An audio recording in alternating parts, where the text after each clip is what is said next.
kind of embarrassing to be reading a book to a 5-year-old and be like, I can't pronounce that word. And you put all of these different little things together, and it paints a picture that there might be some early signs there. The worst thing in school, I can say from personal experience as a dyslexia mom, as my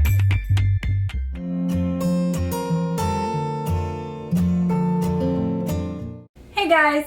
Thanks for clicking on this video. So today we're going to talk about signs of dyslexia in early childhood from 3-4 years old till like 5th grade-ish. There will be a separate video next week to show you guys signs of dyslexia in like teens, adolescents, and adults. For those of you who are new to our channel or don't know me, my name is Ashley. I have dyslexia myself. I didn't find out I had dyslexia until I was 30-something years old and had just graduated with my bachelor's degree from an online program. And if you know anything about dyslexia, that was super fun. And if you don't know anything about dyslexia, I have another video I'll link down below this one, and you can find out more about it. I also have a 14-year-old son who was diagnosed with autism, dyslexia, and ADHD just before his 12th birthday. And then we also have a 5-year-old daughter who we are currently in the process of testing to find out if she has dyslexia and or ADHD. So obviously dyslexia is very big in our family. It's something we're very familiar with.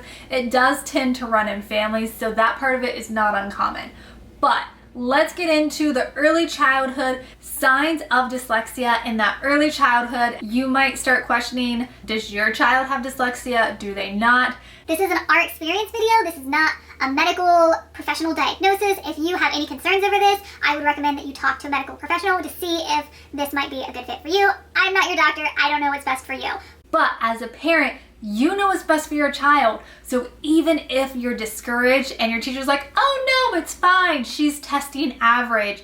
If you're concerned about your child, keep pursuing it. Keep on that, because right now, well, not just right now, obviously for my son too, I had to fight to try to get him the diagnosis that was right for him so he could get the help that he needed to make his life easier. Whew, now all that's out of the way, let's dive right in. Pre-K, 3-4 years old, that age range, some early signs that you might see is delayed speech. Not something that we saw in our daughter, but it is common for people with dyslexia.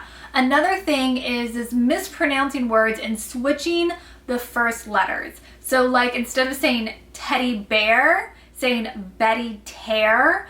I know I all the time, how to think about it, flea and tick shampoo. I have to really think about some words so I don't reverse the first letters in words. Another sign can be struggling to remember names of things. So if they just start saying my stuff or that thing instead of saying that apple or that chair, that can be an indication that they're having trouble remembering those details. Having trouble rhyming, this is a big one with our daughter. You know those cute little nursery rhymes? They're really hard for people who have dyslexia because rhyming is a very difficult task. Also having trouble remembering the sequences of things. So if you say you want to do step 1, step 2, and step 3, and they do step 3, step 2, and then 1, that's not uncommon for a child or person with dyslexia. I know my daughter writes her ABCs, but then she writes BCA in that order. And it's like, I wrote my ABCs. I'm like, you did, but they're just not in the right order, and that's okay. Another thing is being able to follow a logical order. And I'm so bad about this. And so because I do it, I don't realize if my daughter does it or not, but my neurotypical husband will point it out. Like when we're telling stories, we bounce around a lot. Like it's not in a precise order from beginning to end. And it's just the way my brain is wired, the way her brain might be wired. It's a little different. It's hard to just do an order in a straight line when telling stories. Another common thing that my son experiences a lot is difficulty following directions and remembering multiple steps. My daughter is pretty good about following multiple steps. My son, however, really struggles with that. Being able to give him 3 things to do, he can do 1, maybe 2, but to do 3 things by just telling him in the beginning is a really big challenge for him and a lot of people with dyslexia and ADHD. So when they start getting into kindergarten, some signs to watch for: having trouble remembering which letter they're seeing. So we worked for over a year with my daughter with flashcards and went through the letters, and she just wasn't getting it. My daughter could remember colors, she could remember shapes, she was nailing everything else. So we knew that it was just the letters that she was specifically struggling with. If you show her 26 letters that we had worked with for a year, she was getting maybe 3 or 4 letters correctly when we showed her flashcards. And that was a pretty big flag for the amount of time that we were working with her. Not so much for that age, but considering the other things she picked up so quickly and the fact that that wasn't catching on was a big red flag, definitely for her and us. Confusing letters like B and D and P and D and like things that look very similar, like a W and an M. While that is common for a 4, 5, 6-year-old, it is a sign of dyslexia. About 40% of people with dyslexia reverse their B's and D's, so that could be a sign or it could be an age thing. It's one of those things you have to piece everything together and figure out what actually makes sense for your child. One of the big red flags that we noticed for Olivia with the fact that she wasn't remembering what letter was what was she knew her numbers on point. So if we saw a number, she could read those numbers and read them in order and have no trouble remembering them. But if we showed her just a couple letters, that was a night and day difference as to what she could read and remember and what she couldn't. So that's a big way to tell if it's numbers or letters. And there is a version of dyslexia for numbers. It's dyscalculia something. I've talked about that and dysgraphia, which is issues with writing and fine motors, in the previous video that again is linked down below. So if you want to know more about that, check that out. So with dyslexia, your brain is really big on using pictures, not words. So it's a fine line between figuring out there in that kindergarten, 1st, 2nd grade range, are they using the pictures to guess at the words or are they actually reading the words? So once you know, they know the letters and they know the sound that it makes, when they're putting it together, are they putting it together without pictures to give them the indicators? That's a big difference there. Another big red flag in that really early elementary age is being able to identify what letter makes what sound. And again, it's one of those things like my daughter is in kindergarten, so they're like, she's hitting average on her scores. But we worked with her for a full year and we practiced with her while she was going to preschool in person for a full year. So having 2 years of exposure and still not being able to get the things that other peers are easily picking up on is a big red flag. So difficulty being able to identify individual sounds versus blended sounds, struggling with that. Again, another of those early indicators. And also not being able to spell and remember the spelling and the spelling rules and things like that. People with dyslexia struggle with spelling so bad. So that can be another big indicator, is when you put all of these different little things together, it paints a picture that there might be some early signs there. Once you get into 3rd and 5th grade, it's pretty obvious if the child is still struggling that they might have dyslexia. So in the United States, they do have the 3rd grade reading guarantee where children do have to hit this reading milestone by 3rd grade. And that's normally the age in elementary school that if they're not hitting these marks and they've had some extra help and intervention in their school, then that's an indication they might need to be tested for a learning disability. 80% of learning disabilities, they have dyslexia. It is really common.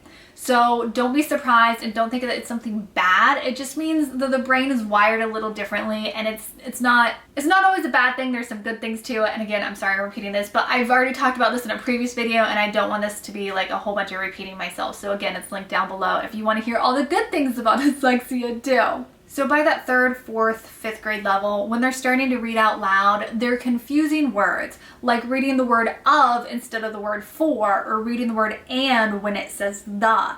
Things like that are a pretty good indication that they might have dyslexia.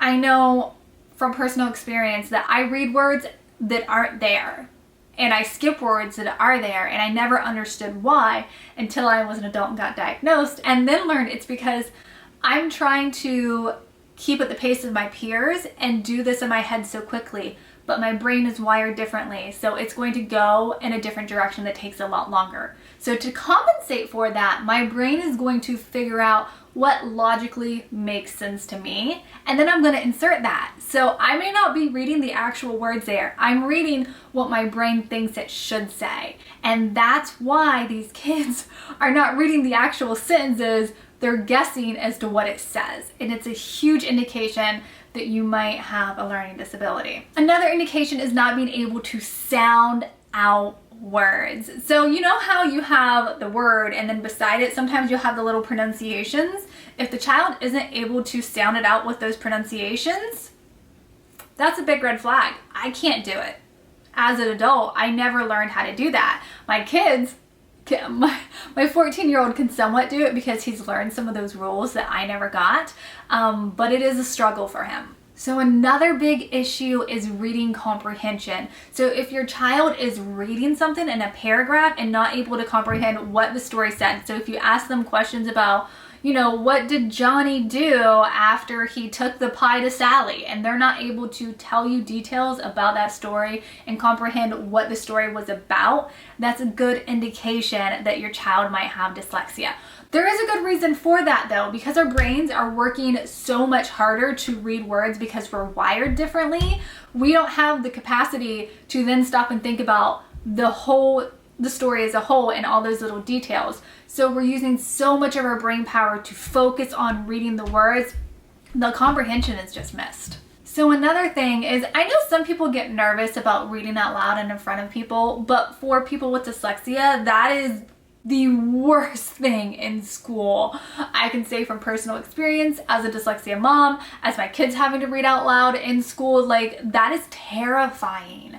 You're always counting the paragraphs and like going ahead and trying to pre-read the paragraph because I mean, it's just terrifying to read out loud in front of your peers.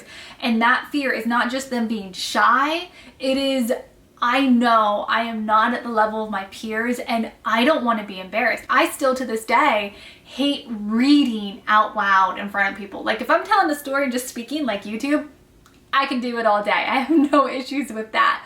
But to read something to you guys, it's terrifying. I know just from me personally reading stories to my kids, like I'm reading a book and I'm reading at a much slower pace still than my husband, and I come across words even in kids' books that I'm like, I don't know that, especially the National Geographic's books. I don't know what they are, and I'm like, it's kind of embarrassing to be reading a book to a 5-year-old and be like, I can't pronounce that word. I have to ask my husband. But I mean, to put that on a kid in elementary school or at any age, it's terrifying. It's a next level of terror. So those are some of the common signs from 3-4 years old all the way up to 5th grade of early signs of dyslexia that if you're noticing in your child, you might want to reach out. And if you've already reach out to somebody else, get in a second opinion, because I had to fight for both of my children to get them testing. Again, I'm still waiting on my daughter. I've been able to do some things, but not yet. That's coming in a future video. It's a whole big long story. Don't give up. And if you think that there are some signs there that your child or yourself might have dyslexia, get the testing, get a second opinion, do what you have to do to make sure that your child or yourself gets the help that you need, because it makes a world of a difference. It really does. I mean, you got to consider, what is it like of the people in jail have a learning disability? Just let that sink in a minute. But you've also got to consider 1/3 of business entrepreneurs also have dyslexia. It can go either way, guys. Early intervention, it matters. Next time we're going to be talking about teens and adults and what dyslexia looks like in them. So be sure to subscribe, stay tuned. We put out new videos every single Tuesday. We'll see you next week. Bye.